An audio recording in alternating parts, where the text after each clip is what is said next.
Halo Sobat Travelers. Nah, kali ini ketemu lagi di Travelers Bercerita. Dan gua nggak sendirian karena ada 3 orang.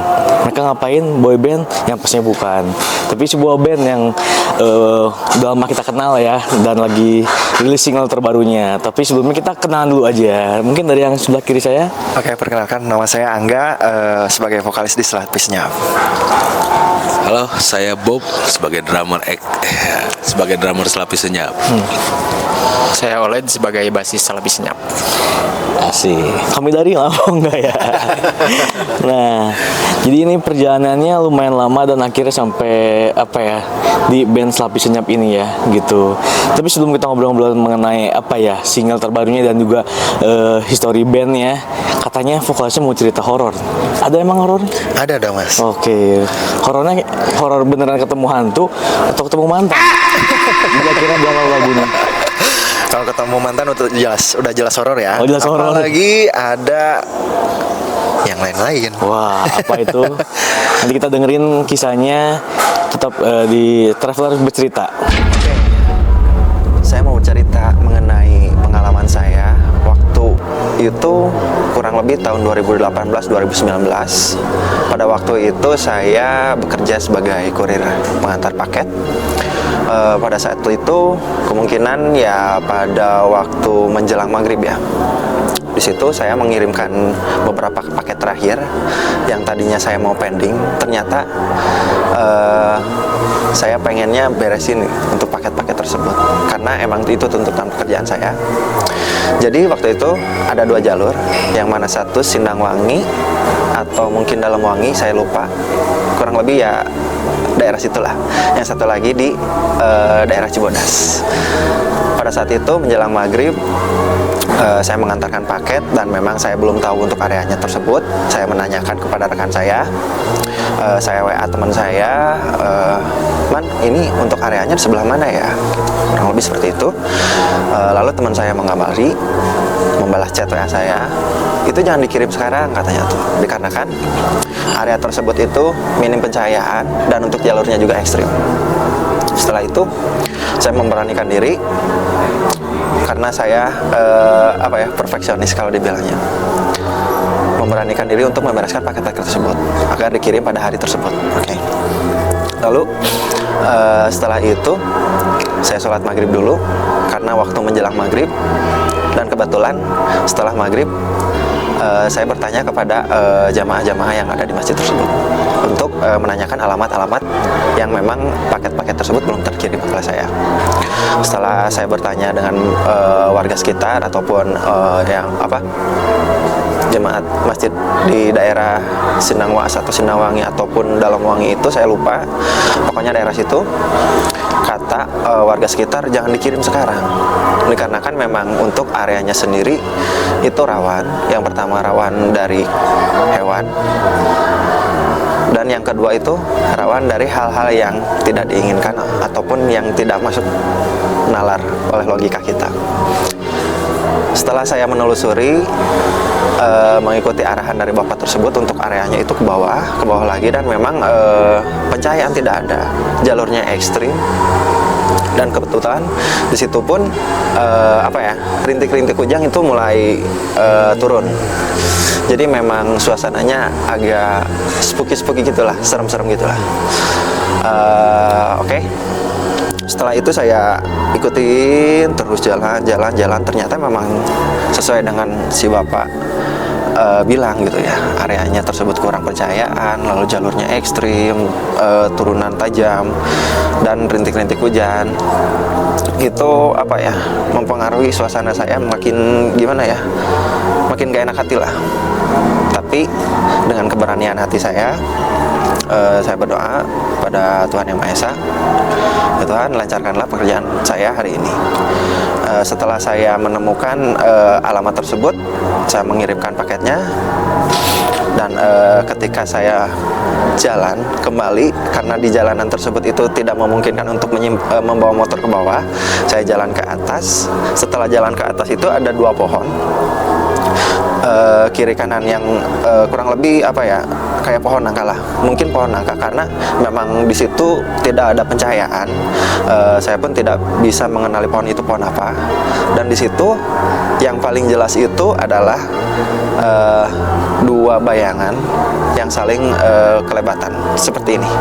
Yang satu besar, yang satu lagi agak lambat. Dan di situ saya, ya Allah, ada apa ini ya? Saya mulai merinding di situ. Tapi mau nggak mau kan saya orangnya perfeksionis yang telah pekerjaan yang telah diberikan oleh saya harus bereskan pada hari itu juga. Dan alhamdulillah pada saat itu saya terus berjalan untuk melanjutkan pengiriman paket yang masih ada 2 lagi.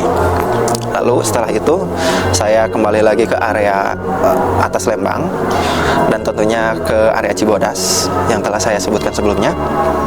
Dari Cibodas itu kalau kurang lebih ada waktunya sekitar setengah jam ke area Sukaluyu. Dan untuk area Sukaluyu itu adalah perbatasan antara Cibodas dengan Sunterjaya, yang mana di situ juga minim pencahayaan dan di situ naik ke gunung terus saya juga belum pernah untuk mengirimkan paket ke area tersebut. Saya memberanikan diri karena saya pengen pekerjaan saya beres pada hari itu juga. Saya tanya-tanya ke warga, tanya kemana, Pak ini areanya sebelah mana ya, Pak ini sebelah mana, Pak ini sebelah mana, sampai kurang lebih ada 3 berhentian lah saya bertanya pada orang, karena memang titiknya orang tersebut itu di atas. Setelah itu saya menemukan alamat rumah tersebut dan alhamdulillah ketemu, tidak ada kendala. Tetapi setelah saya membereskan pekerjaan pada hari tersebut, malam tersebut, saya kembali lagi ke area Cibodas. Lalu saya menyeberangi jembatan sungai lah dibilangnya. Di situ masih rintik hujan dan perasaan saya makin gak enak setelah mengirimkan paket yang terakhir itu. Dan memang ternyata kejadian, saya menemukan suatu kejanggalan ataupun anomali yang mana tersorot oleh lampu motor.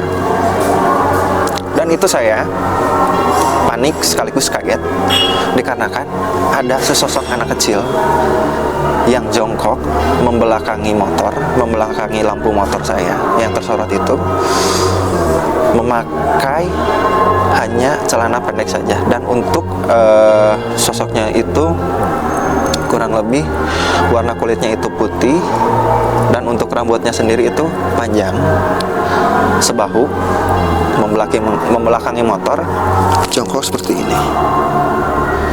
Di situ saya kebingungan, ini apakah benar orang ataukah anomali?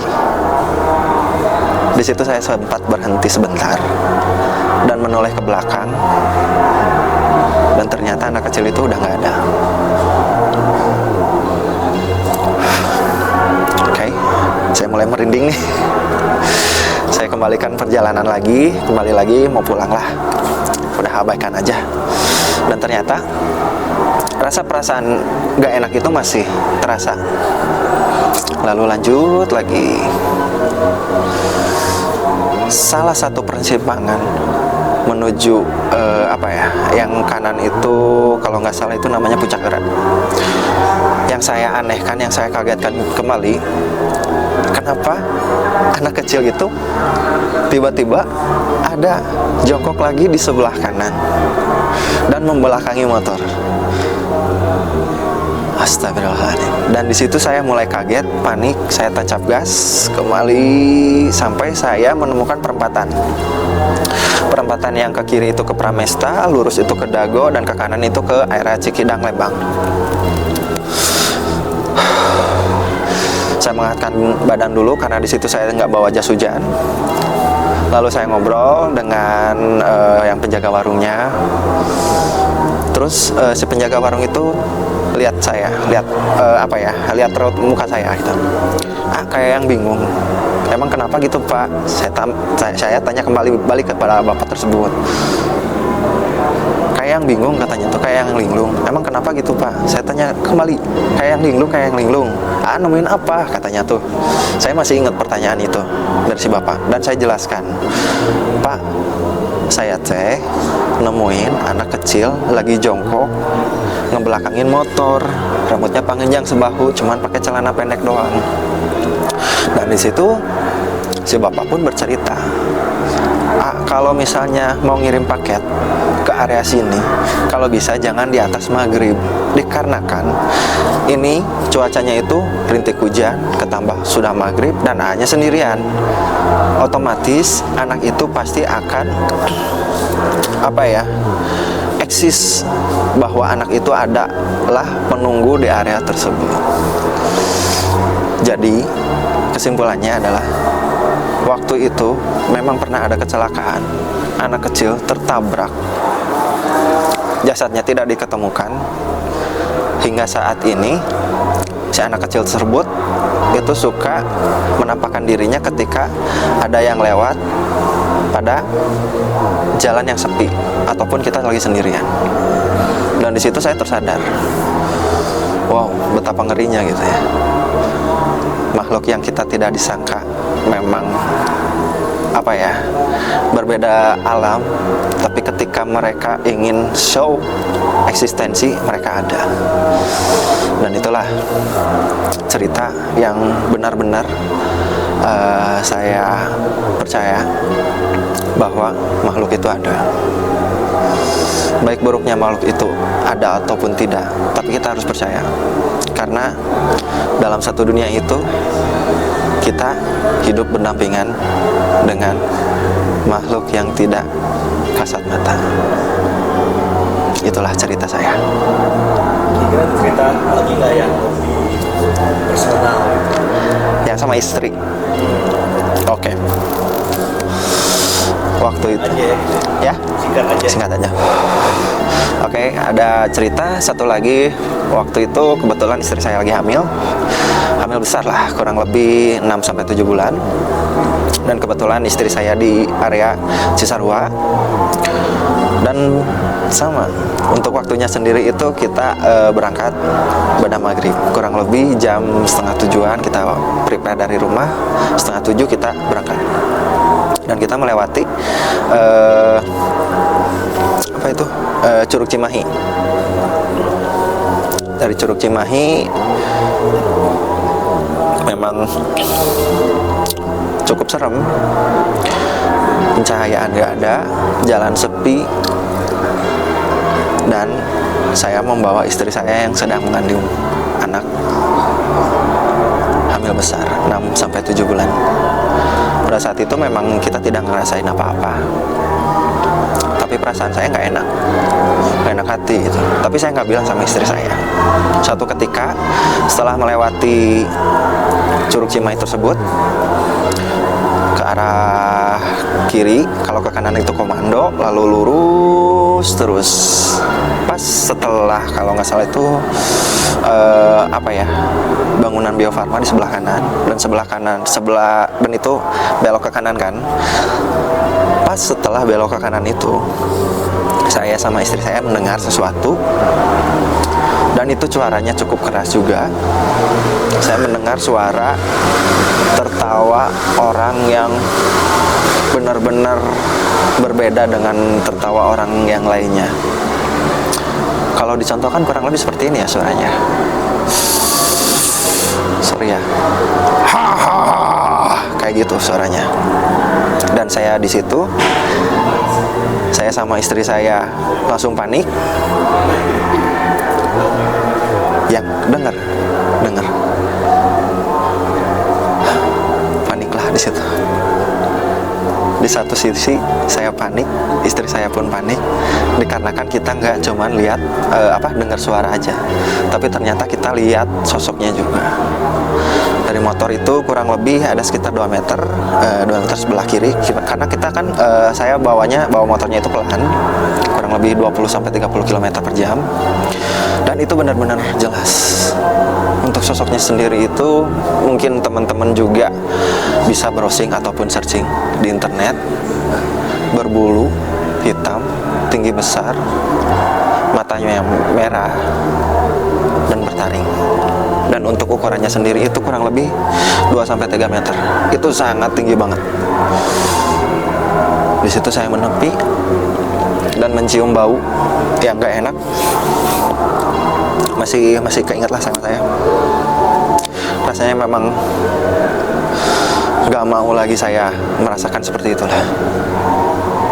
Dan memang benar kata orang tua, kalau misalnya mau bepergian bersama orang yang lagi hamil, kalau bisa jangan lewat dari jam setelah maghrib, diusahakan siang. Kalaupun itu memang aman, kalian harus berdoa dulu sebelum memulai perjalanan. Itulah pesan dan cerita dari saya. Nah, tadi udah dengerin ya kisah horornya dari sang vokalisnya yang ternyata wah lumayan serem tapi seru sebenarnya gitu. Karena nemu bocah di jalan ya, bisiwe gitu kan, bocah yang lagi apa galau, Yang lagi galau. pacarnya atau enggak main Roblox eleh wae gitu. Bising kan nggak tahu ya. Tapi ngomong-ngomong kan kalian juga lagi ngeluarin single terbarunya. Nah sebelum ngomongin singlenya yang mungkin nggak terlalu panjang ceritanya, coba apa ya kisah bandnya tuh seperti apa sih, kenapa bisa berkumpul, singkat aja. Oke. Siapa mungkin yang mau jelasin? Mungkin sang drummer ya. Oh ya founder. Oke, founder ya. Karena ini kalau misalnya saya itu baru tersebutnya di sini. Anak baru. Anak baru lah ya. Baru. Oke, kita Ini kembalikan ke Papi sesepuh ya. Bob. Papi Bob. Papi Bob. Kakang. Kakang Bob. Halo sahabat story apa? Traveler. Sahabat story itu Travelers ya. Betul Travelers? Bener. Jadi Selapis Senyap itu dibentuk pada 19 November 2024 Mas Andi. Terlahir di salah satu warung. Wah, warung apa tuh? Kayaknya legend deh. Warung legend yang terlahir di 2023 tuh warungnya tuh. Ada di Google namanya? Maps Wardan. Nah, langsung. Warung Padada di Belakang mall belakang apa? The Botanica Mall. Wes sih. Jadi buat sahabat-sahabat story yang mau ke sana nongki Bentar atau ini apa-apa, promo single atau promo warung? bisa langsung ke jalan Sama sekalian. Ini terbentuknya di situ Mas Andi. Oke. Terbentuk di warung bapak saya. Kebetulan yang punya warungnya bapak saya sama mama. Terbentuk di situ berdua awalnya sama oleh nama Selapis Senyap ini tadinya bukan Selapis Senyap. Melainkan olokan. Ada wajit tuh di Oh, meja itu. lapisnya. Tadinya mau lapis wajit, lapis wajit. Cuman oleh Lapis wajib. karena Olen punya ide, Bob udah Selapis Senyap aja. Terbentuklah di tanggal 19. Akhirnya kita coba berproduksi, membuat beberapa karya, terutama karya yang sekarang lagi dipromosikan, itu Sisa Napasmu. Sisa Napasmu ini tuh sebenarnya lagu baru Mas Andi. Tercipta si lagu Selapis Senyap ini yang Sisa Napasmu ini tuh baru-baru sebenarnya Led ya. Kita mengirimkan 3 sampel ke salah satu label musik Iya. yang ada di kota Cimahi. Tadinya pakai suara OLED. Wah. Jadi si Selapis Senyap itu kalau membuat lagu itu kita buat dulu musiknya, baru lirik. Baru liriknya. Nah, atau bahkan dibalik juga sama OLED. Bob, coba minta lirik, OLED langsung buat musiknya. Oke. Nah, akhirnya waktu terus berjalan, kebetulan 2 bulan ke belakang, lagu ini tercipta. Sisa Napasmu itu tercipta di salah satu rumah sakit di Pasteur. Wah, kisah apa tuh? Itu kisah, mungkin karena saya membuat lagunya di ruang ICU ya, tentang kehilangan seseorang yang sangat berharga gitu. Wow. Di tempat sunyi, cuman mendengar suara tetu. Suara iya. apa namanya itu? ICU itu ya. Ruang ICU itu, sampai pas tangan terakhir nenek saya di situ, benar-benar semua histeris dan terciptalah lagu itu di percis di depan nenek saya, Sisa Napasmu ini.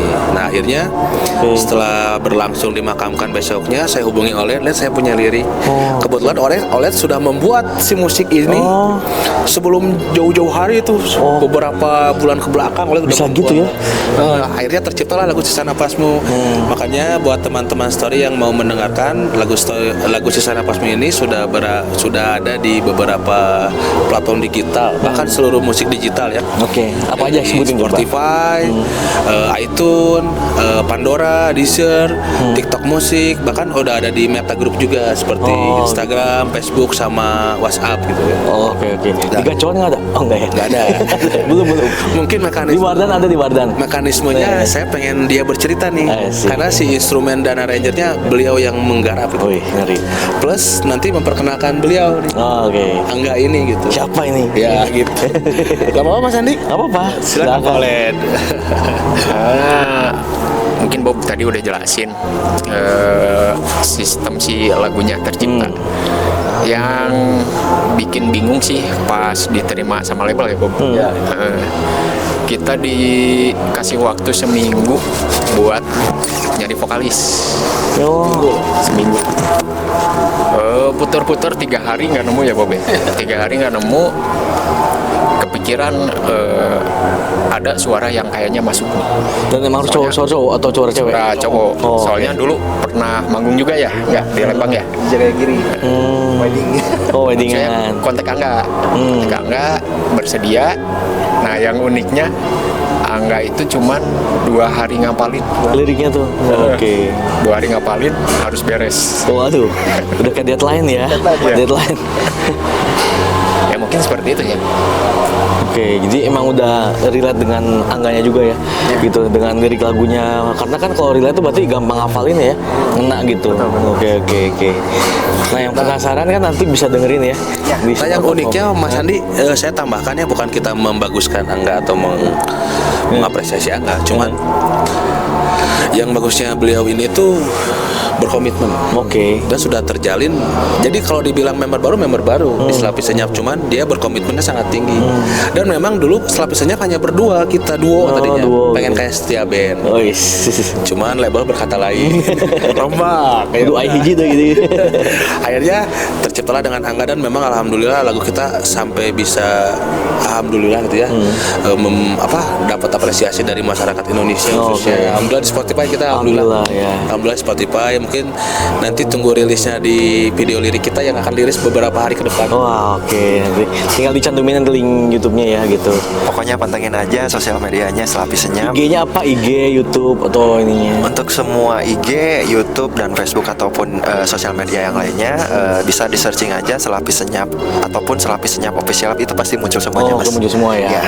Oke, itu jadi dengerinnya kalian yang pengen tahu lagunya kayak gimana gitu ya. Mungkin bisa jadi keinget kenangan gitu ya. Betul. Karena kan bukan tentang cinta aja, tapi orang terkasih ya, untuk keluarga, Yes. orang tua gitu. Yes. Asal jangan pacar temen. Atau lagi makan lapis, nah keinget. Bener kan, makan lapis Ya, buatan betul. mama. Ya kan, bener. Tadinya kan Selapis wajib. Tapi itu unik sebenarnya ayah selapis wajib. Oke, nah ada pesan apa lagi buat teman-teman kira-kira nih dari Selapis Senyap? Oke, untuk teman-teman semuanya, barangkali teman-teman berkenan untuk mendengarkan lagu-lagu kami ataupun karya-karya kami, kita akan segera luncurkan ataupun segera rilis, mulai dari single, lalu EP, dan kemudian album. Pokoknya pantengin terus sosial medianya Selapis Senyap Official. Nah, gitu jelas semuanya Selapis Senyap ya gitu. Pokoknya kita tetap support teman-teman ini karena memajukan musik Indonesia. Apalagi dari Bandung tuh banyak musisi-musisi ya. Iya, Gitu, gudangnya terlahir. musisi dari Iya, Bandung gudangnya. sih. Jadi ya ini kita support lah gitu para musisi-musisi yang memang harus mengharumkan nama Bandung juga gitu Yes, ya. Mas, betul. Ya paling segitu aja teman-teman Story Traveler. Kita akan ketemu lagi dengan cerita kisah-kisah lainnya. Bye.